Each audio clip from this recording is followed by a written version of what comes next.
everyone. I'm Mrs. Mancini. I teach 5th grade, and today I'm going to read the first chapter of Fantastic Mr. Fox to you, The Three Farmers. Fantastic Mr. Fox, Chapter 1, The Three Farmers. Down in the valley, there were 3 farms. The owners of these farms had done well. They were rich men. They were also nasty men. All 3 of them were about as nasty and mean as any men you could meet.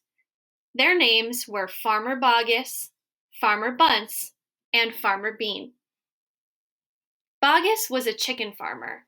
He kept thousands of chickens. He was enormously fat.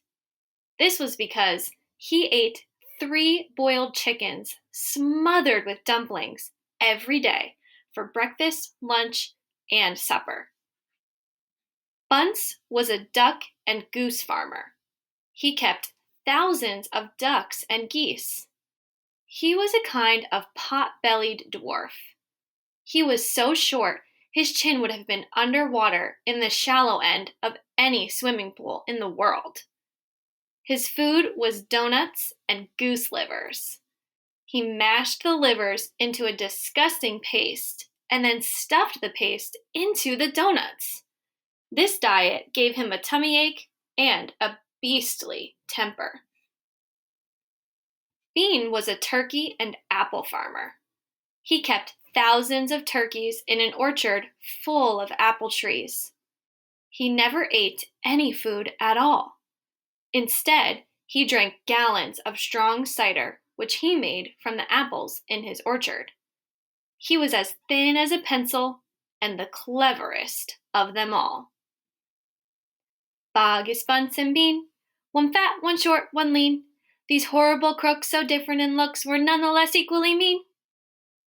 That is what the children round about used to sing when they saw them.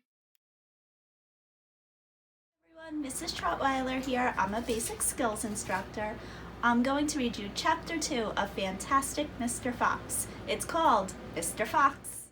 Chapter 2, Mr. Fox. On a hill above the valley there was a wood. In the wood there was a huge tree. Under the tree there was a hole. In the hole lived Mr. Fox and Mrs. Fox and their 4 small foxes. Every evening as soon as it got dark, Mr. Fox would say to Mrs. Fox, "Well, my darling, what shall it be this time? A plump chicken from Bogus, a duck or goose from Bunce, or a nice turkey from Bean?" And when Mrs. Fox had told him what she wanted, Mr. Fox would creep down into the valley in the darkness of the night and help himself. Bogus and Bunce and Bean knew very well what was going on, and it made them wild with rage. They were not men who liked to give anything away. Less still did they like anything to be stolen from them. So every night each of them would take his shotgun and hide in a dark place somewhere on his own farm, hoping to catch the robber. But Mr. Fox was too clever for them. He always approached a farm with the wind blowing in his face, and this meant that if any man were lurking in the shadows ahead, the wind would carry the smell of that man to Mr. Fox's nose from far away. Thus, if Mr. Bogus was hiding behind his chicken house number 1, Mr. Fox would smell him out from 50 yards off and quickly change direction, heading for chicken house number 4 at the other end of the farm. "Dang and blast that lousy beast," cried Bogus. "I'd like to rip his guts out," said Bunce. "He must be killed," cried Bean. "But how?" said Bogus. "How on earth can we catch that Blyther?" Bean picked his nose delicately with a long finger. "I have a plan," he said. "You've never had a decent plan yet," said Bunce. "Shut up and listen," said Bean. "Tomorrow night we will all hide just outside the hole where the fox lives. We will wait there until he comes out. Then bang, bang, bang, bang." "Very clever," said Bunce. "But first we shall have to find the hole." "My dear Bunce, I've already found it," said the crafty Bean. "It's up in the wood on the hill. It's under a huge tree." everyone, I'm Mrs. Kapsoftis. I'm the kindergarten yellow apple teacher, and I'm here to read to you Chapter 3, The Shooting. Chapter 3, The Shooting. "Well, my darling," said Mr. Fox, "what shall it be tonight?" "I think we'll have duck tonight," said Mrs. Fox. "Bring us 2 fat ducks, if you please, 1 for you and me, and 1 for the children." "Ducks it shall be," said Mr. Fox. "Bunce's best." "Now do be careful," said Mrs. Fox. "My darling," said Mr. Fox, "I can smell those goons a mile away. I can even smell one from the other. Boggis gives off a filthy stink of rotten chicken skins. Bunce reeks of goose livers. And as for Bean, the fumes of apple cider hang around him like poisonous gases." "Yes, but just don't get careless," said Mrs. Fox. "You know they'll be waiting for you. All 3 of them." "Don't you worry about me," said Mr. Fox. "I'll see you later." But Mr. Fox would not have been quite so cocky had he known exactly where the 3 farmers were waiting at that moment. They were just outside the entrance to the hole, each one crouching behind a tree with his gun loaded. And what is more, they had chosen their positions very carefully, making sure that the wind was not blowing from them towards the fox's hole. In fact, it was blowing in the opposite direction. There was no chance of them being smelled out. Mr. Fox crept up the dark tunnel to the mouth of his hole. He poked his long, handsome face out into the night air and sniffed once. He moved an inch or 2 forward and stopped. He sniffed again. He was always especially careful when coming out from his hole. He inched forward a little more. The front half of his body was now in the open. His black nose twitched from side to side, sniffing and sniffing for the scent of danger. He found none, and he was just about to go trotting forward into the wood when he heard, or thought he heard, a tiny noise, a soft rustling sound, as though someone had moved a foot over so gently through a patch of dry leaves. Mr. Fox flattened his body against the ground and lay very still, his ears pricked. He waited a long time, but he heard nothing more. It must have been a field mouse, he told himself, or some other small animal. He crept a little further out of the hole. Then further still. He was almost right out in the open now. He took a last careful look around. The wood was murky and very still. Somewhere in the sky, the moon was shining. Just then, his sharp night eyes caught a glint of something bright behind a tree not far away. It was a small silver speck of moonlight shining on a polished surface. Mr. Fox lay still, watching it. What on earth was it? Now it was moving. It was coming up and up. Great heavens! It was the barrel of a gun!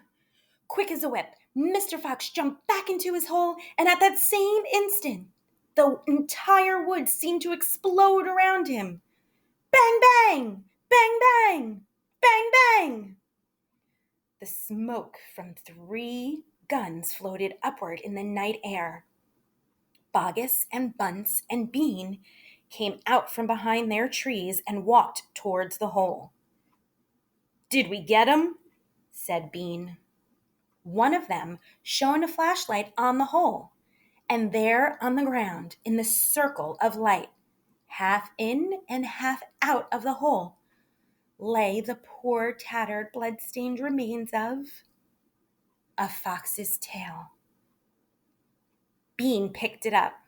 "We got the tail, but we missed the fox," he said, tossing the thing away. "Dang and blast," said Bogus. "We shot too late.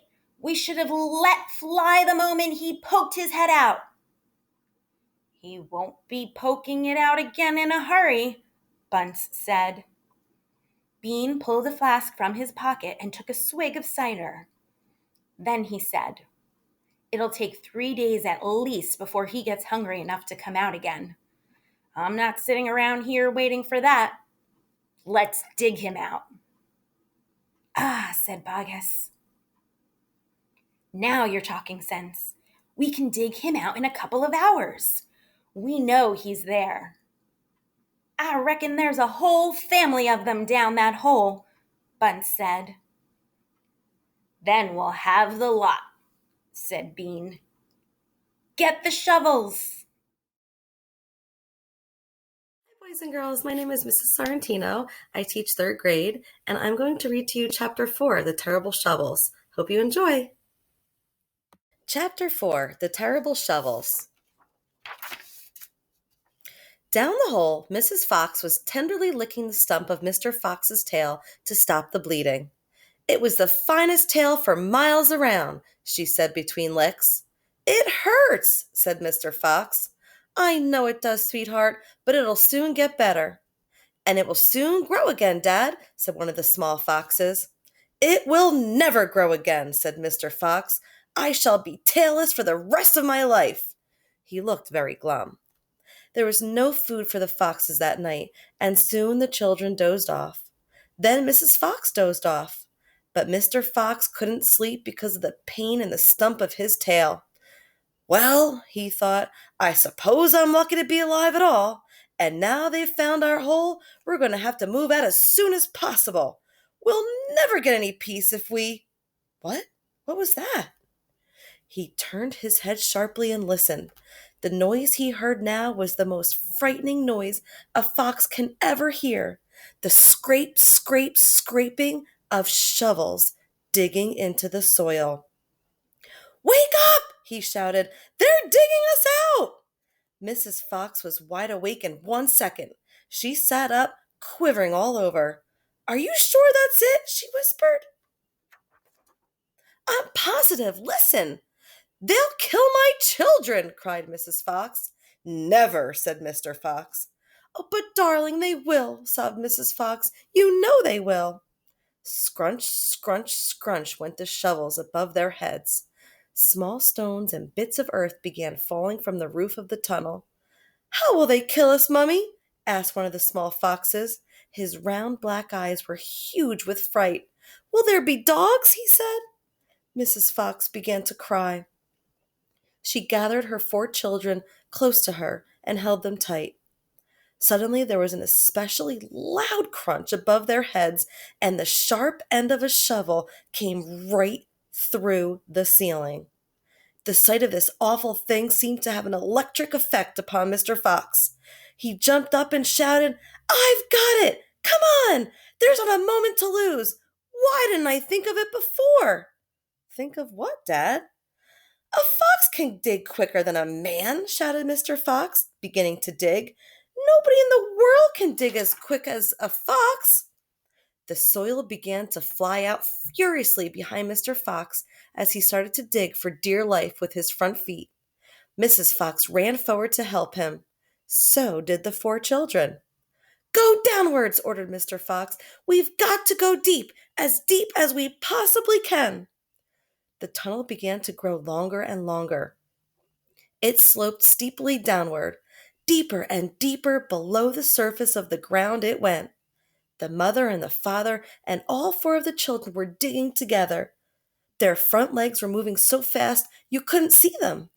And gradually the scrunching and scraping of the shovels became fainter and fainter. After about an hour, Mr. Fox stopped digging. "Hold it," he said. They all stopped. They turned and looked back up the long tunnel they had just dug. All was quiet. "Phew," said Mr. Fox. "I think we've done it. They'll never get as deep as this. Well done, everyone." They all sat down, panting for breath. And Mrs. Fox said to her children, "I should like you to know that if it wasn't for your father, we should all be dead by now. Your father is a fantastic fox." Mr. Fox looked at his wife and she smiled. He loved her more than ever when she said things like that.